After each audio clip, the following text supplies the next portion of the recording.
Excelentíssimo senhor ministro do Supremo Tribunal Federal, Flávio Dino, relator desta ADI, a doutora Camila, ao doutor Jacobina, demais autoridades, senhoras e senhores, eu quero passar um pouco da nossa experiência, Excelência. Eu sou presidente executivo, estou presidente executivo da APIMEC Brasil, que é uma associação de analistas e profissionais de investimento do mercado de capitais. E eu quero, então, trazer um pouco dessa relação, né, da relação APIMEC, CVM, do investidor pessoa física, que é o nosso ponto final em se tratando de acolhimento, orientação e também proteção, né? A APIMEC, ela tem 56 anos, ela está indo para 56 anos, né? Ela nascia como a ABAMEC em 1970, como uma associação de analistas a princípio, e depois agregou o profissional de investimento. Então, basicamente unindo analistas, empresas, investidores, né, com a missão e o propósito de fomentar o debate do mercado de capitais. Então, naquela época, esses públicos, eles se informavam aleatoriamente, o mercado não tinha tanta exigência, e foi aí, então, que começou-se a pensar em como funcionaria, né? Então, eu começo chamando para uma reflexão simples, né? O mercado de capitais, no meu ponto de vista, ele tem dois pilares, informação e confiança, né? E aí, na confiança em si, é onde a gente agrega todas as demais, né? Como transparência, governança e por aí vai. Informação e confiança que, na verdade, não nasce do acaso, né? A informação sim, mas a confiança a gente leva muito tempo, né? Então, a confiança é construída com informação de qualidade, responsabilidade e também com instituições fortes, né? Doutora Maria Isabel nos trouxe aqui a necessidade e o querer, né, do mercado de capitais, das entidades de mercado nele presentes, um regulador, um chefe forte, firme, né, que realmente faça aquilo que nós podemos interagir e contribuir, né? E a pergunta também é muito simples, né? Então, como garantir que o regulador tenha condições efetivas de acompanhar essa evolução do mercado, cada vez mais rápida, do próprio mercado que supervisiona? Então, aqui não há dúvida, né? Se não temos orçamento, nós, então, vamos providenciar um orçamento, se é isso que falta. Agora, a questão das taxas, ela cresceu com o mercado, com os regulados. Então, se falta orçamento, CVM, por favor, vamos providenciar, né, de uma forma bem ali resumida. O mercado cresceu em volume, em sofisticação, complexidade também, né?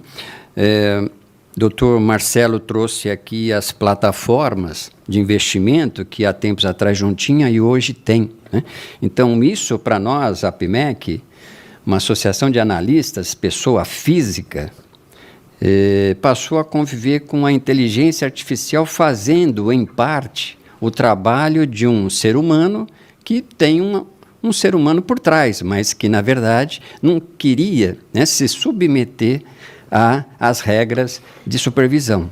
Então, daí uma briga, né, no bom sentido ali, de trazer para dentro isso de uma forma que atendesse a regulamentação, né?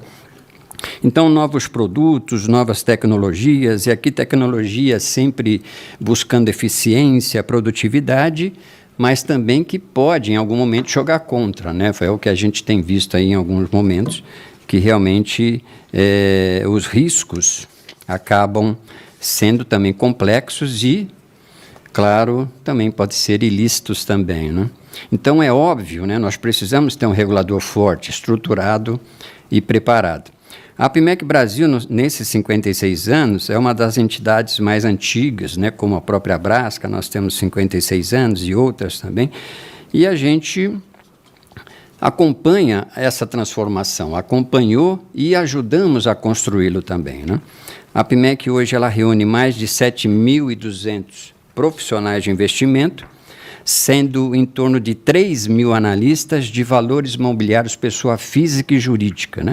Lembrando, então, que esse profissional ele tem que ser certificado, ele tem que ser credenciado e, ainda por cima, disputar um mercado que nós estamos trabalhando para cada vez mais certificar esse público, que são os influencers, né? Esses influencers que, na verdade, por alguma experiência, usam as redes sociais para falar de mercado financeiro e aporte de recursos e tudo mais, e acaba não querendo também vir para dentro da regulação. Então, isso é um trabalho que a CVM vem ali trabalhando há tempos, né, em conjunto com a APIMEC, para que a gente possa ir fazer com que esse povo venha para dentro. E são muitos na internet, né? Isso realmente dificulta bastante.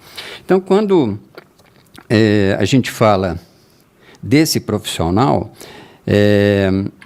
nós chegamos ao trabalho dele, que, na verdade, todos os anos são milhares de relatórios de análise e recomendações que impactam diretamente a decisão de investimento, né? O analista é aquele que emite um relatório de recomendação para que o investidor tome a decisão dele de investir.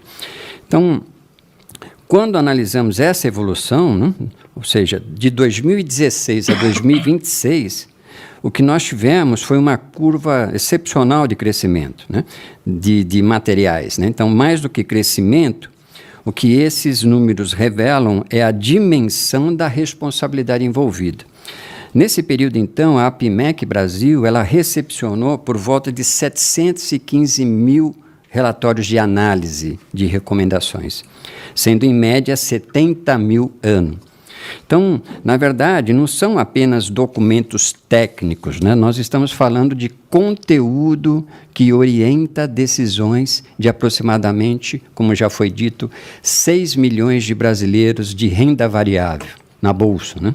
Além de um universo ainda mais amplo na renda fixa, que pode chegar até 25 milhões de investidores no Brasil. Ou seja, essa informação, o alcance dela é massivo, é muito gigante, é um universo enorme. Já caminhando para o final, então, o relatório de análise ele não se limita ao investidor final, não? Ele tem um efeito multiplicador.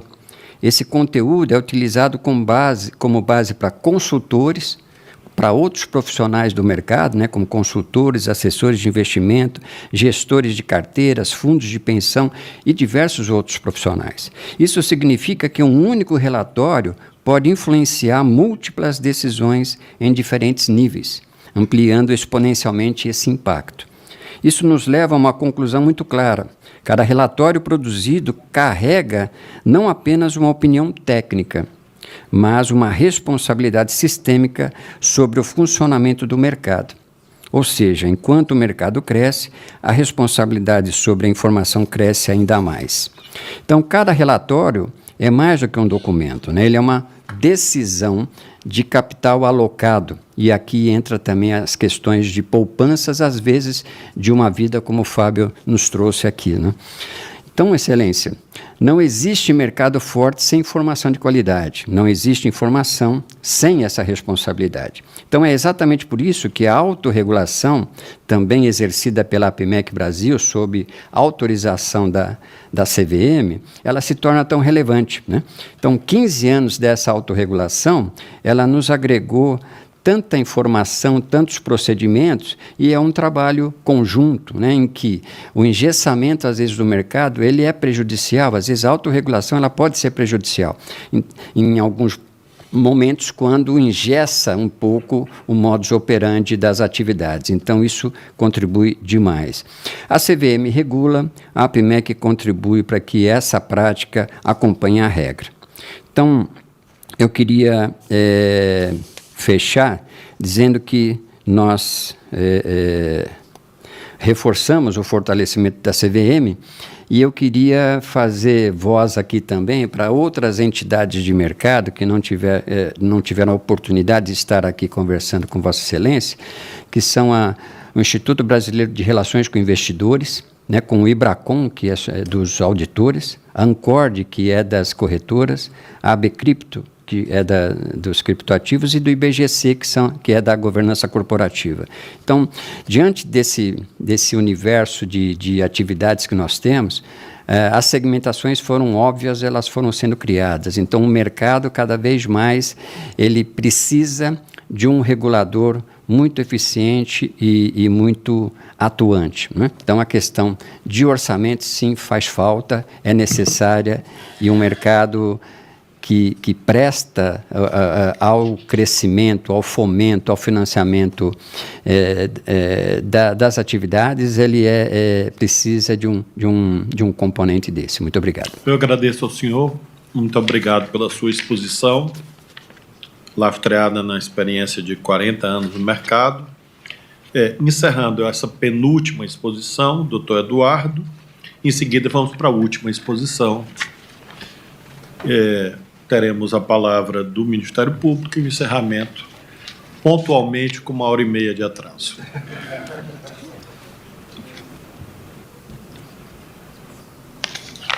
Depois do doutor Eduardo, vamos ouvir 5 minutos, creio que é isso, né?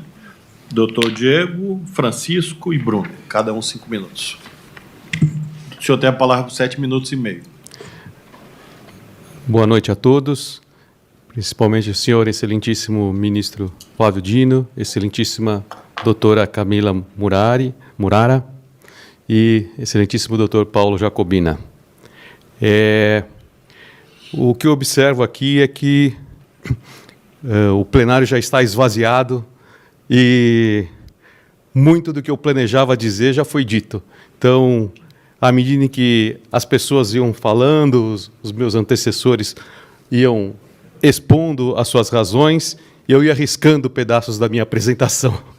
Então, restou-me muito pouco. Então, eu quero aproveitar esse momento simplesmente para fazer um resumo da minha avaliação, né? De tudo que foi dito aqui. Então, eu queria, antes de mais nada, deixar muito claro que, na minha opinião, nunca houve, por parte da Lei 14.317, um aumento da taxa da CVM. Esse nunca foi o propósito da lei. A Lei 14.317, em verdade, inseriu no âmbito da taxa inúmeros fatos financeiros que, devido ao anacronismo da lei de 1989, estavam fora do alcance da taxa. Nesse sentido, pode-se dizer que a Lei 14.317 foi uma medida de justiça tributária, ou seja, a taxa da CVM ela não está descalibrada, ela estava descalibrada antes, agora ela está calibrada. Mas o problema central não é o incremento arrecadatório, mas sim a destinação que hoje se faz da taxa da CVM. E, de tudo que foi dito aqui hoje, restou incontroverso que o orçamento destinado à CVM não permite que a CVM cumpra integralmente o seu mistério. Ou seja, a disponibilidade de recursos da CVM está muito aquém das suas obrigações de fiscalização. Acho que isso é fato notório, incontestável, e é o que pode ser sumarizado aqui de tudo que foi dito. Quanto às perguntas da prova que o senhor propôs, eu acho que, em face de tudo que foi dito aqui pelos meus antecessores, eu acho que todas elas foram respondidas de forma cabal e irão permitir a Vossa Excelência uma decisão equilibrada e a mais perfeita possível. Obrigado. Eu que agradeço ao senhor, porque lembrou o principal do nosso ofício, a cada resposta uma nova pergunta. Mas posso dizer ao senhor que as respostas foram dadas. E daí emergiram algumas dezenas de perguntas.